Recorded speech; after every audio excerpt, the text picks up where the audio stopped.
First of all, thank you very much for that wonderful introduction, Don. It's a real honor to be here with the Peacock family. Very great to meet you and the entire family.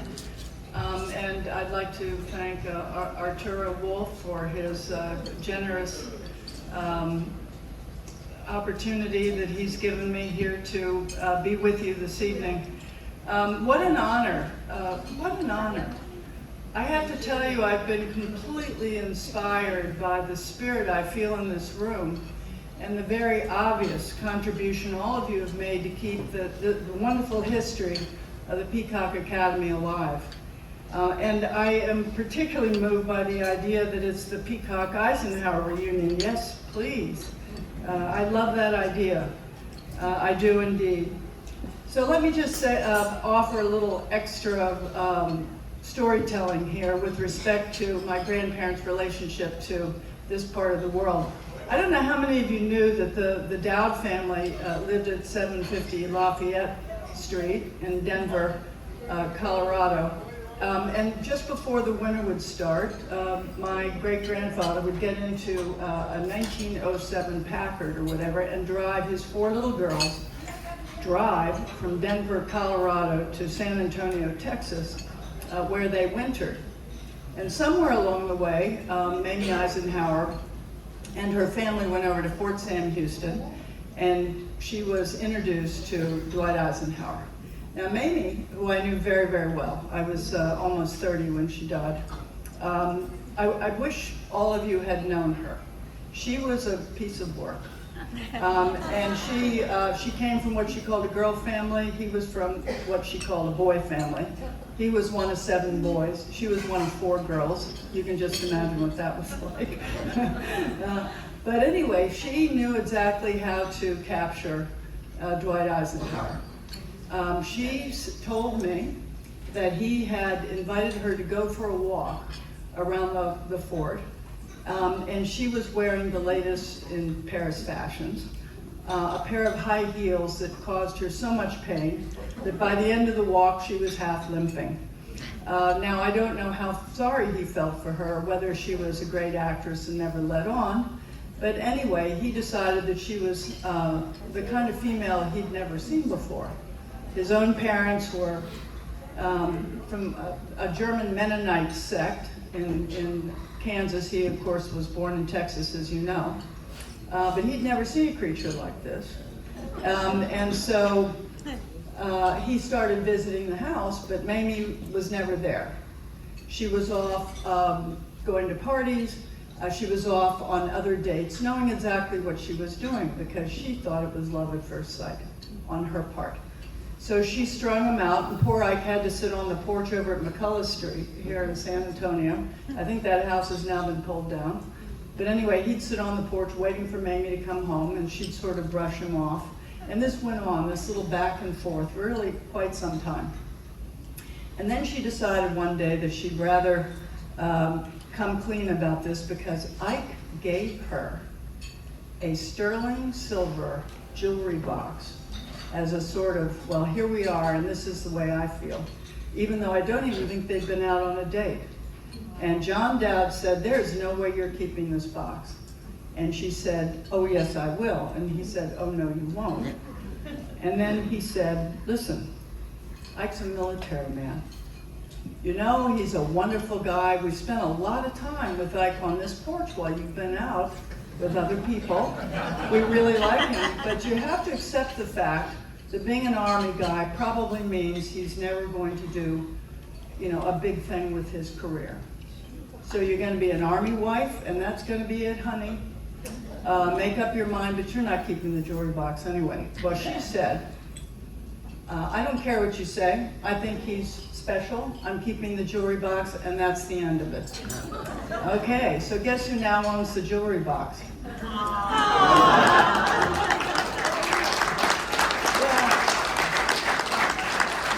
It's so moving that this thing has stayed in the family, and somehow, I mean, she gave me a number of things, but that was one of them. So I can tell you she kept it all right.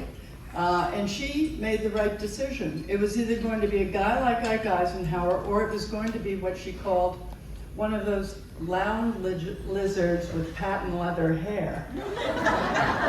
Those were the other guys running around Denver at the time. Her throwing her lot with a great soldier. You should also know that right here in this town, Ike had to teach Mamie how to fire a gun because he was down at the border a lot and was so frustrated by his failure to make any inroads in that department that he decided that it was just probably important to enhance security at Fort Sam Houston. Mamie was never going to figure out how to fire a gun. I mean, this was, again, he made his choice. He married this creature from another world, and they were quite a pair, I'll tell you. They really were devoted to one another, and you know, that brings us to the wonderful interconnections between this academy and the Eisenhower family, something I embrace completely. Well, I know the subject this weekend is leadership, and one of the things I admire most is that you have invested your time and your resources into supporting students who want to be part of our ROTC and to go into the military. So I'd like to acknowledge and express my appreciation for the recipients of this wonderful award at the back of the room there.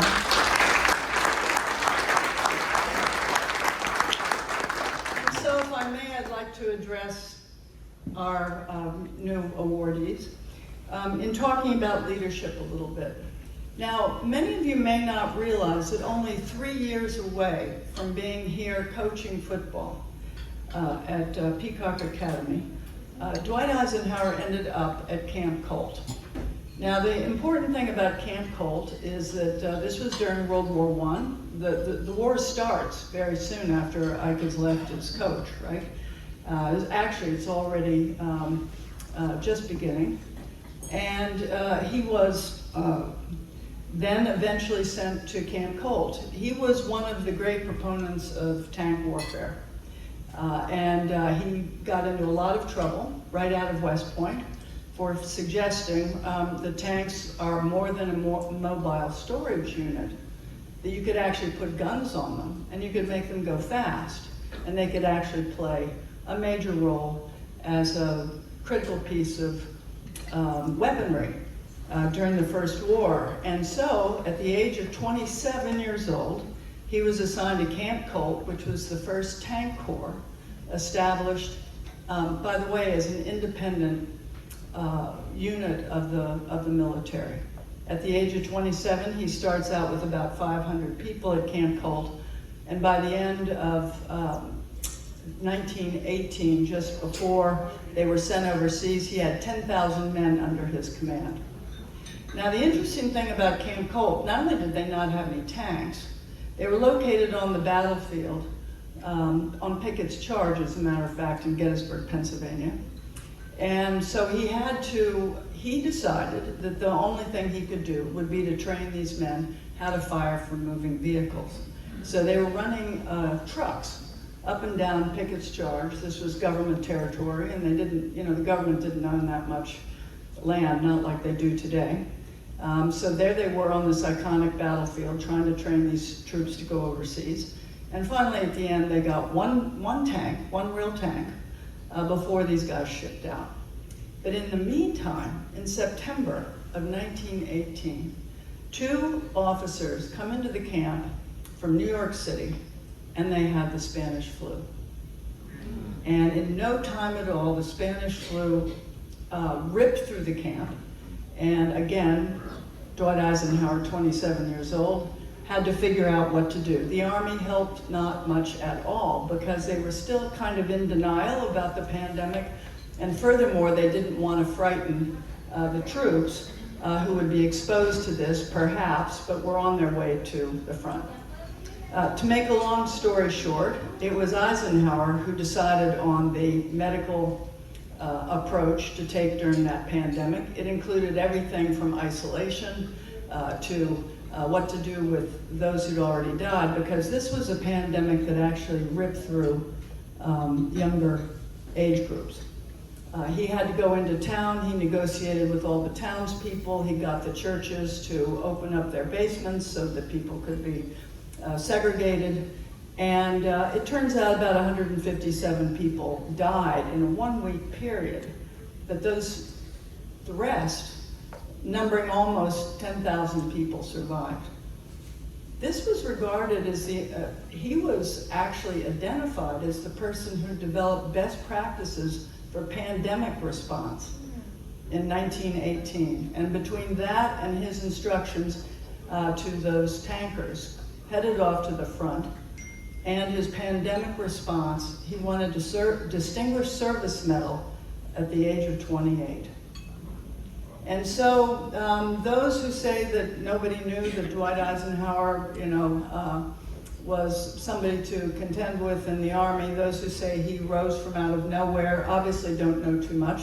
Maybe Eisenhower had it figured out early on, but certainly his superiors already knew that he had the right stuff to command large numbers of men. Later, it's rather interesting, after his comrades came back from the war and he was shipping out to go to the front when the war ended. But after the war was over, his colleagues came back and got to schmooze and get into new positions in the Army, and Dwight Eisenhower, get this, was sent to France to write a book called The American Battlefields of France. John Pershing sent him to do that. So he was actually chronicling the exploits and the service of his West Point contemporaries while they were back. In other words, he missed everything. He missed being at the front, and he missed being back home when it might have counted for promotions. Nevertheless, and this is what I'd like to address to our young awardees in the back of the room, nevertheless, he always put his best self into everything, even things that felt like dead-end jobs. And the thing that's remarkable about it is that when World War II came around, there was only one person in the Army that knew tanks and terrain. He knew every crossroads in France, every one of them, because he had written an entire lengthy, well-documented book on that subject. As a matter of fact, the American Battlefields of France is still being sold and still being used, with only one new appendix after over 100 years. And so he made it his business. He didn't know whether that was ever going to come in handy. He prepared himself even though he didn't know whether he would ever have an opportunity to show his stuff. But he put his best self into everything he did, including coaching football. And so let me say that this has been an inspiration for me. I think something about my career was said a few minutes ago, and much of what I worked for has come to an end because we're in a very serious set of international experiences at the moment. And I think of my grandfather all the time, thinking to myself, I put my best self into it. And the world was actually a safer place for that whole generation, where the work around cooperation and finding common goals was absolutely critical for bringing about a reasonable and safe end to the collapse of the Soviet Union. And so I am going to ask for some questions. I'd like to perhaps say a few more things about Dwight Eisenhower and his accomplishments. The thing that was unusual about writing this book for me was that I had always kept what I knew of him to myself. My parents said, don't start wearing the boss's stars. That's pretty good, isn't it? You might use that. Don't start wearing the boss's stars. So we didn't, and except for a very odd childhood where Granddad would do things like call my mother and say, get the kids cleaned up and over to the farm in, a half an hour, I'm bringing Nikita Khrushchev. That happened. You have to thank me for being very well behaved. We resolved the date certain Berlin ultimatum because the 4 Eisenhower grandchildren were exposed to the Soviet premiere, and he thought we were cute. Hey. In any case, But then, in the writing of this book, I put together not just his career, but what I knew of him. And it was revealing to me because literally everything I read squared with the person I knew. I'm not talking about the interpretive scholarship, I'm talking about the first-hand accounts from his colleagues and the rest. And so I'd like to just leave you with 3 quick thoughts about each stage. I mentioned Camp Colt, which I think is extremely important, about preparing yourself even if you don't know whether you will ever be able to use that expertise. On D-Day, which was mentioned earlier, I mean, this is an extraordinary story. And the extraordinary thing about this story from Dwight Eisenhower's legacy perspective is that the weather forecast was the least of the decision. The thing that made the weather forecast decision so extraordinarily critical was the decision to drop the airborne troops, because they were pivotal for clearing the causeways off of those beaches. The causeways were occupied by the Germans, and a week before the invasion, Air Marshal Trafford Leigh-Mallory, the expert and the commander of airborne forces, warned Dwight Eisenhower that if he used those forces because of a change in German positions, that actually between 50 and 70% of those forces would be lost. Those are airborne troops and glider troops. And Ike had to go into his own, he lived in a trailer at Southwark House, and he went to his trailer. He said he needed 2 hours. He wanted Trafford Leigh-Mallory to put his recommendation in writing because he said, if I decide against you and this is a failure, I don't want you to be held responsible.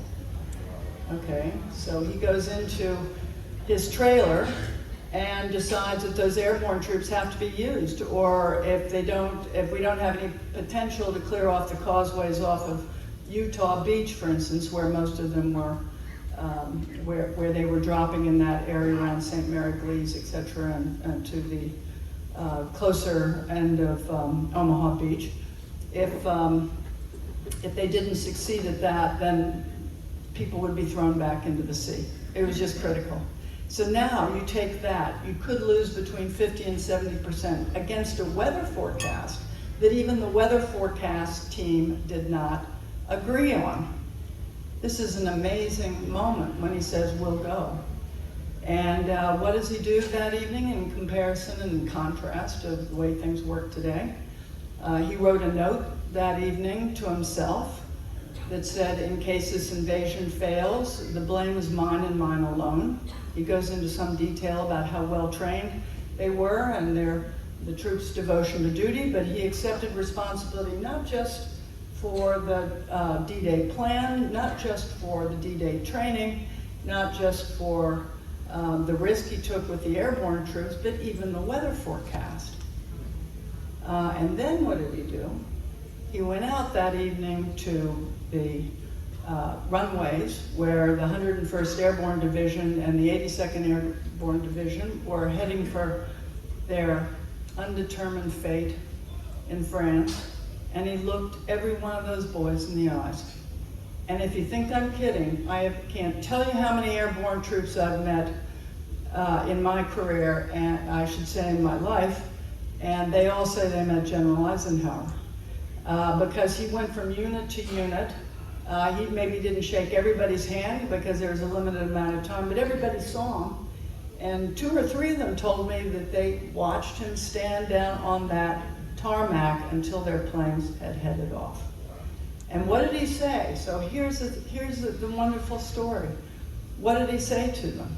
He talked about home, that was mentioned earlier. But you know why he did it? Because I asked my father, this is so, why would you be talking about fly fishing?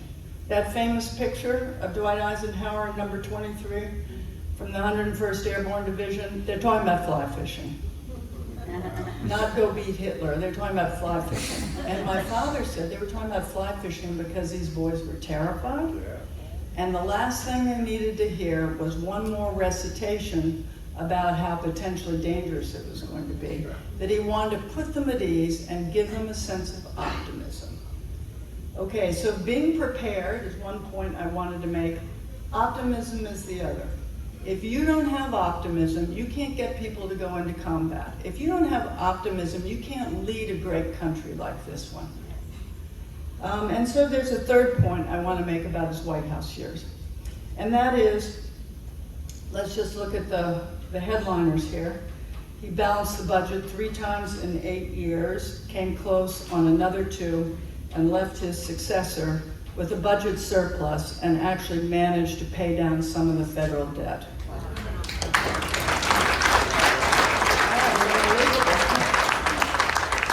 Especially, think about it, because the country's largest infrastructure project, the interstate highway system, was built during that period too.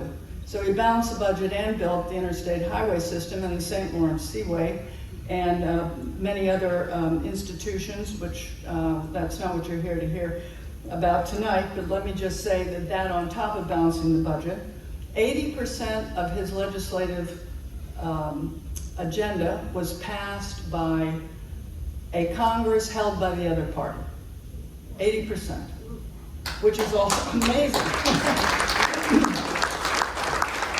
He did it the old-fashioned way. He invited people over to the White House on a regular basis for lunch, for dinner, for breakfast, and of course the other 2 great Texans, Lyndon Johnson and Sam Rayburn, came for a good glass of scotch on Friday evenings. And they just talked about things and just worked together to get that done. And then finally, I just have to mention this because it's deeply moving for me. In the Eisenhower administration, there was not one combat casualty, one combat death after the Korean War. And guess who ended the Korean War? Dwight Eisenhower. Not one combat death. So, we miss him. We miss him, and I miss him. I was lucky enough to be at his dining room table for I don't know how many meals and how many referee sessions. My brother and I were the very noisy ones. I remember at the age of 10 defending the NASA budget. Well, my brother would needle me and say, don't you think that we should save that money and solve all problems in our country before we invest it in space? And of course, we had to have a really robust argument about this, and Granddad would often serve as the referee, you know, like, have you thought of it this way, or what about that, or da-da-da. And then sometimes would the 2 of you be quiet? Yeah, but I remember, it's so interesting for me. There were a couple of warnings always. How do you think it looks to the other guy? Oh, David and I weren't allowed to have any big discussion about this or that or the other thing unless we did that analysis first.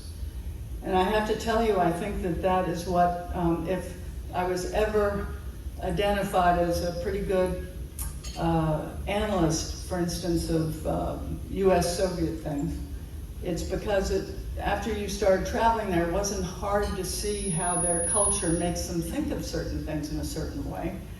And I predicted the collapse of the Soviet Union long before the United States government did, and I thought, I quit now, no more predictions. Okay, so don't ask, right? No more predictions. I want to leave on 100% right. And then the other thing is don't ever corner anyone. And I remember that as a really vivid lesson because it ran through everything we did in that household. If anybody cornered anybody, then the answer was automatically no.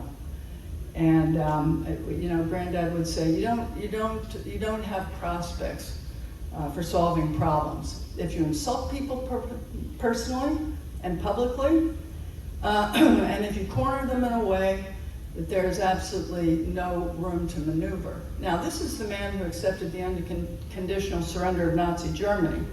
So it's not like he didn't understand the importance of victory.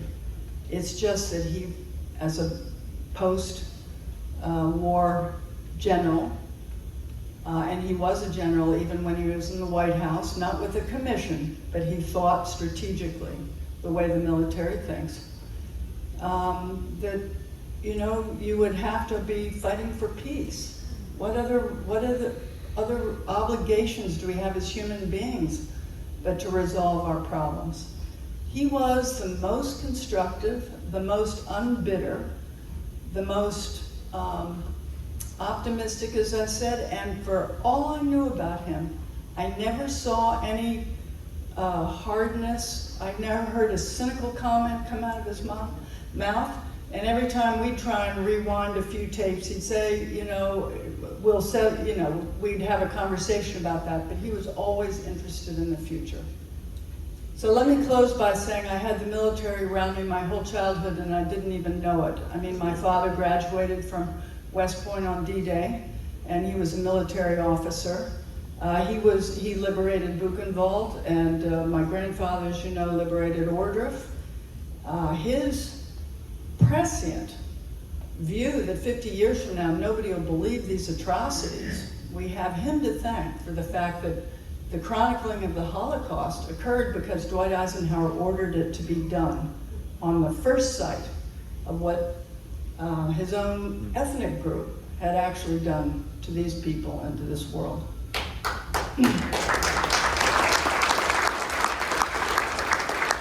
So that's called thinking in time, when you can stand in a present place and actually see something right before your eyes that might occur somewhere down the road. In leadership circles, that's called thinking in time. Ike had it in spades. He was always asking about, how is this going to look in the future? Is this sustainable?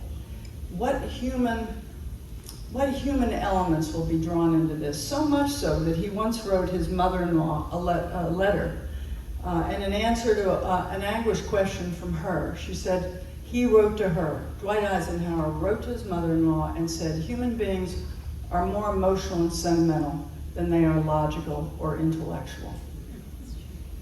And so I think I will end my comments right on this note so I can take a few questions. But please think about that. Everyone has a legacy of some kind, but if you think of Dwight Eisenhower's legacy, I think it's so much richer than his accomplishments. It's the way he made people feel. People have been telling me my whole life the things they did for him and they couldn't do anything for him back. It's how he made people feel because he understood the power, the angst, the passion, even the sense of humiliation that goes into human emotion. It's important, he used to tell us at the dining room table, it's important to know as much about what your adversary loves as it does about what he fears. And then he'd say all the time about the American people, why are we so fearful? Well, maybe because we don't have the right kind of leadership anymore. I'd like to end by taking a page out of my grandfather's book, To Be Optimistic with You. Look at this vision, this peacock vision. Look what it's done over more than 100 years. Look at how 50 years later you come back to celebrate that legacy, and look at how you're passing it on. And you're doing that because deep down inside, you understand too that fear is not an action. It's not an acceptable action. It is only an emotion that holds us back. That what you're doing right now is investing in the future and having confidence that the legacy that was given to you will be passed on to future generations. So thank you very, very much for this opportunity. I can't tell you what an honor it's been for me.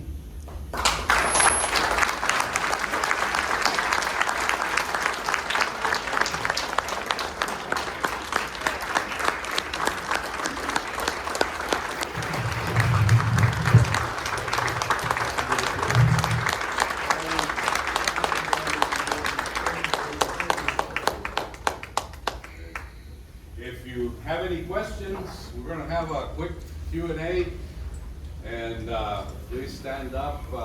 Yes, General. Okay, so General Woods. Yes, we're going to we're changing the battery right now, but whoever asks a question, please speak like General Woods because he has a clear, loud voice. Pressure. So, when it was time to make a decision of who the Allied commander in the choice between General Eisenhower and General Marshall. Can you take us through the day before and the day after he received that news?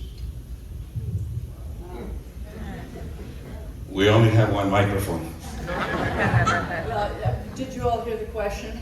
Yes. Well, I don't know that I have a family correspondence on that one because Ike was obviously in Europe. Actually, the order given by FDR to George Marshall was passed on to Dwight Eisenhower, and that's still in family hands too. But I can tell you that it was a surprise. I think most people thought that General Marshall was going to be given this nod, and I think General Marshall wanted to be the commander, the Supreme Allied Commander. But I must say that, again, in the category, our president, Franklin Roosevelt, and at no time expressed any disappointment or any comments about the fact that his protege had been selected. Now, the reasons for it, I think, come under the heading of, if it ain't broke, don't fix it. Marshall was playing a critical role in Washington. FDR wanted to continue to be able to count on him, even though FDR and Eisenhower had a good relationship. But still, and this one is not very well known, Eisenhower had a better relationship with Churchill. And I think that played a role. Now, that isn't written about a lot, and I know you're all going to go and tweet about this on X or something. Maybe not, okay? But no, the thing is that Winston Churchill was, we all agree, he was a great man. But he was a little idiosyncratic, and he had some habits that were a little different. Ike writes Mamie during the war and says, I got home at 4 o'clock this morning, the Prime Minister wanted to talk to me, and then, and so he was a night owl, and of course nobody else was, and this kind of thing. And I think it was a very smart move. Because Marshall would have found it very difficult, being older and this and that. But the other thing is that, this is Susan the analyst saying this, if you look at the personalities, this had to be a man in that position who was both very self-disciplined, but also had this, what we call today, EQ, emotional intelligence. And he certainly did that. He had to swallow a lot. So the bottom line on this is that they put the man to be Supreme Allied Commander, who was a genius in my assessment as analyst, of knowing when to suppress his ego and when to deploy it. And so if there's any other takeaway line from tonight, that might not be a bad one. This is it's partially a skill, but it's a strategic skill too. Anyway, thank you for that great question.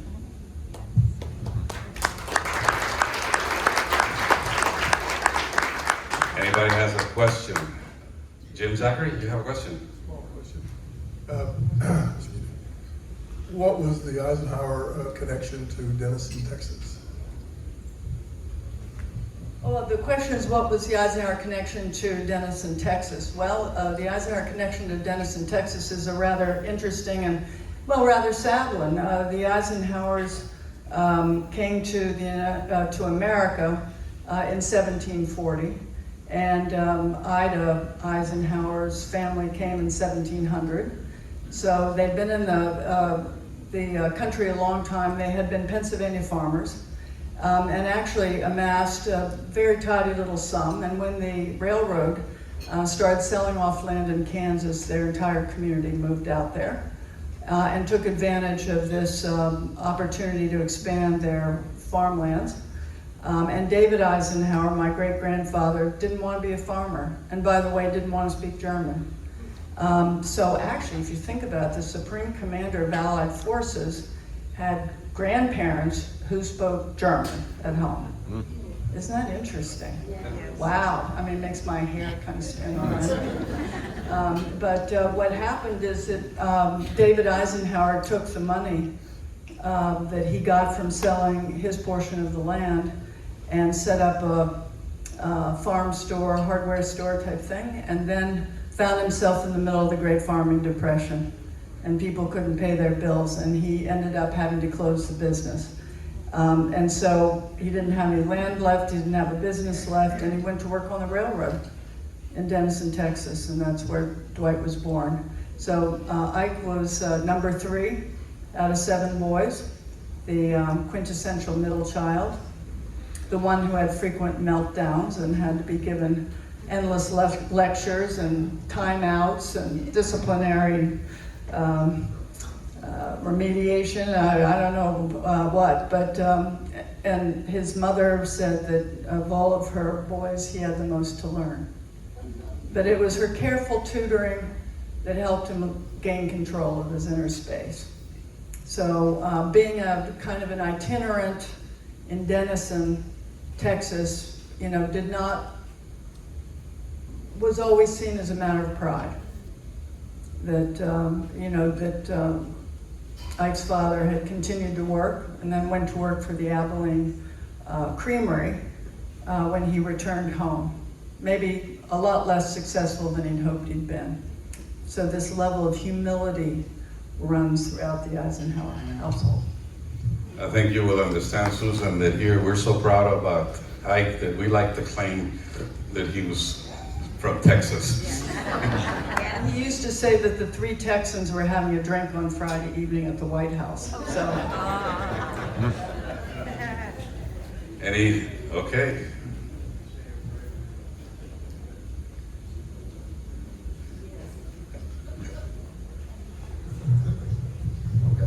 Yes.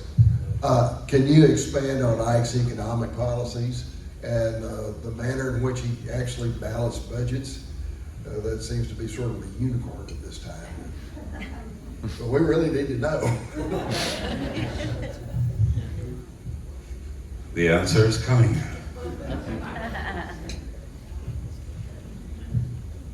Well, thank you. I mean,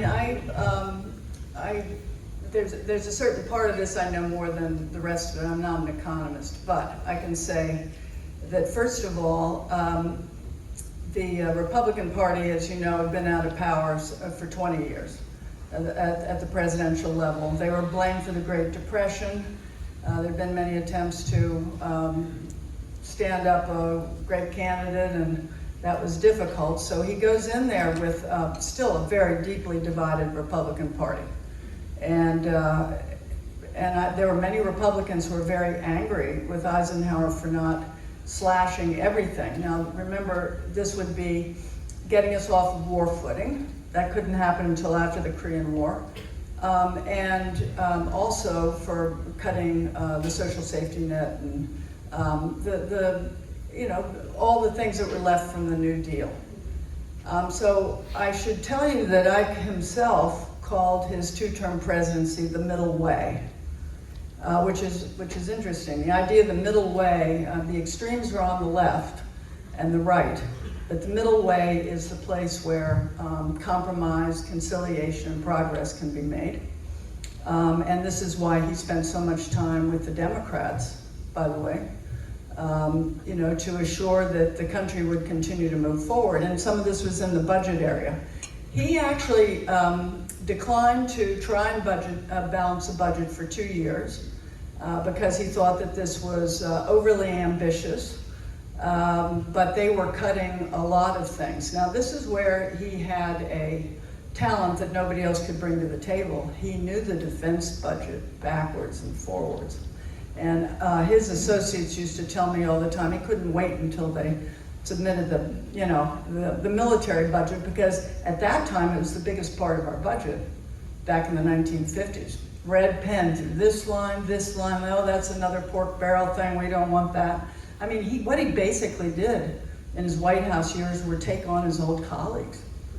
It's really pretty, I mean, that's one of the points I wanted to do in my original rendering of the book, was to talk about how many of his closest associates he took on so that he could get his house in order before he went out and criticized other people for not having theirs in order.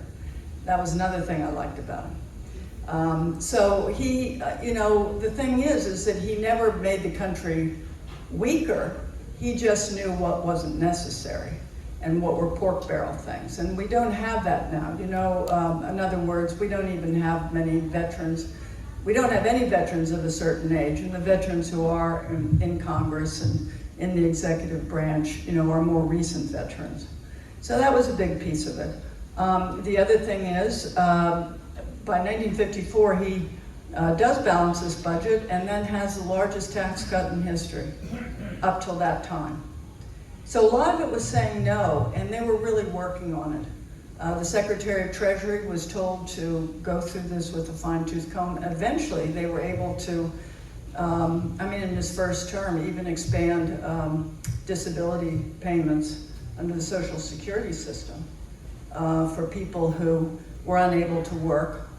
So it's really a very interesting, well-balanced way of getting there. And then, of course, they had, Joseph Stalin died in 1953, so they had a complete strategy review of how to handle the Soviet Union and opted for some cheaper ways of creating a deterrence. That's a really long-winded way of only being able to talk with any expertise around the military side, but I hope that's been helpful. Thank you for that thoroughness. That's very interesting information that a lot of people don't realize. Well, okay, I just want to leave this with you. Ike wrote this to his high school classmate and told General Goodpaster, four-star General Goodpaster, who many of you probably know that name. He was a legend in his own time. He went back to West Point after the cheating scandals and put West Point back together and was secure. General Goodpaster told me that Ike told him one day when the budget had come in and was sitting on his desk, Ike looks at Goodpaster and says, "God help this nation when somebody who's sitting at this desk doesn't know as much about the military as I do."